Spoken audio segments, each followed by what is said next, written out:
The money market is like a financial marketplace. It's where governments, banks, and companies go to borrow and lend money. But here's the catch: they only deal in short-term loans, usually for a year or less. This market is super important because it keeps cash flowing in the economy. Think of it like this. A business needs some quick cash to pay its suppliers. They can borrow it from the money market for a few months, then they repay it with a little interest. This helps businesses keep running smoothly, and it gives lenders a chance to earn some return on their extra cash. The money market is a vital part of any healthy financial system. It's where short-term cash needs are met, and it helps keep the economy humming along. Now let's dive into some of the key instruments used in India's money market.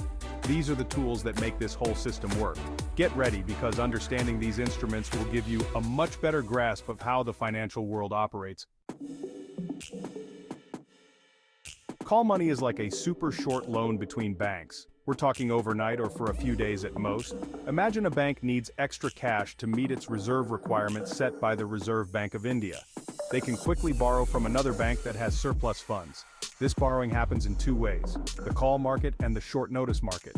The call market is for loans given and repaid within the same day. The short notice market allows for loans up to 14 days. Interest rates on call money fluctuate based on supply and demand. If many banks need money, rates go up. If there's plenty of money available, rates go down.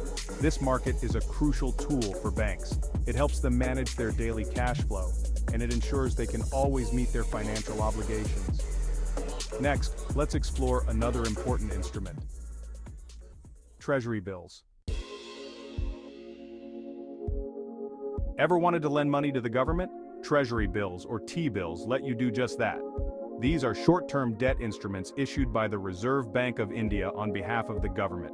T-bills come in three maturities: 91-day, 182-day, and 364-day. When you buy a T-bill, you're essentially lending money to the government for that period. At maturity, you get your money back with interest. The government uses T-bills to raise money for various purposes. This could be to cover budget deficits, finance development projects, or manage its cash flow. T-bills are considered very safe because they are backed by the government. They are also highly liquid, meaning you can easily buy and sell them in the secondary market. Now let's move on to another way the government manages its finances: ways and means advances. Sometimes the government needs a temporary overdraft facility. That's where ways and means advances come in. These are short-term loans provided by the Reserve Bank of India to the government. WMAs help the government meet its short-term financial obligations. This could be due to a mismatch in tax revenue inflows and government expenditures. Unlike T-bills, WMAs are not traded in the market. They are purely a financing mechanism between the government and the central bank. The RBI sets limits on how much the government can borrow through WMAs. This helps to ensure fiscal discipline and prevents excessive borrowing. Next, we'll explore certificates of deposit, another instrument used by banks to manage their funds. Section 5. Certificates of deposit: bank savings, but bigger. Certificates of deposit, or CDs, are like fixed deposits offered by banks and financial institutions, but they are typically for larger amounts and have a fixed maturity period. When you invest in a CD, you're lending money to the bank for a specific period. In return, the bank pays you interest at a predetermined rate. CDs offer a higher interest rate than regular savings accounts. This is because you are committing your money for a fixed period. They are relatively safe investments, especially if you choose CDs from reputable banks. However, it's important to note that your money is locked in until maturity. Let's now shift our focus to commercial paper, an instrument used by companies to raise short-term funds. Section 6. Commercial paper, short-term loans for companies. Commercial paper, or CP, is like a short-term loan that companies take from investors. It's an unsecured promissory note issued by companies to meet their short-term funding needs.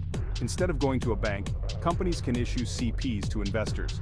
These investors lend money to the company for a specific period, typically up to a year. CPs offer a cost-effective way for companies to raise funds. They typically carry a lower interest rate than traditional bank loans. However, only companies with strong credit ratings can issue CPs. This is because investors are relying on the company's credit worthiness to repay the loan. Finally, let's understand how commercial bills facilitate smoother business transactions. Section 7. Commercial bills, smoothing out business transactions. Commercial bills, also known as trade bills, are used in trade finance. They are like a post-dated check issued by a buyer to a seller. Let's say a buyer wants to purchase goods but doesn't have immediate cash. They can issue a commercial bill to the seller promising to pay on a specific date. This bill can be discounted with a bank. The bank provides immediate funds to the seller, deducting a discount charge. Upon maturity, the buyer pays the bill amount to the bank. Commercial bills help to facilitate smooth trade transactions. They provide short-term financing to sellers while giving buyers some credit period. Now, let's conclude by understanding the significance of these instruments in the larger scheme of things. Section 8. Keeping India's financial system healthy. The money market instruments we discussed play a vital role in India's financial system. They provide liquidity, facilitate trade, and enable the government to manage its finances. Understanding these instruments is crucial for anyone interested in finance or the economy. They are the building blocks of a healthy financial system. By providing a platform for short-term borrowing and lending, these instruments ensure that businesses and the government have access to the funds they need to operate smoothly. This, in turn, contributes to economic growth and stability.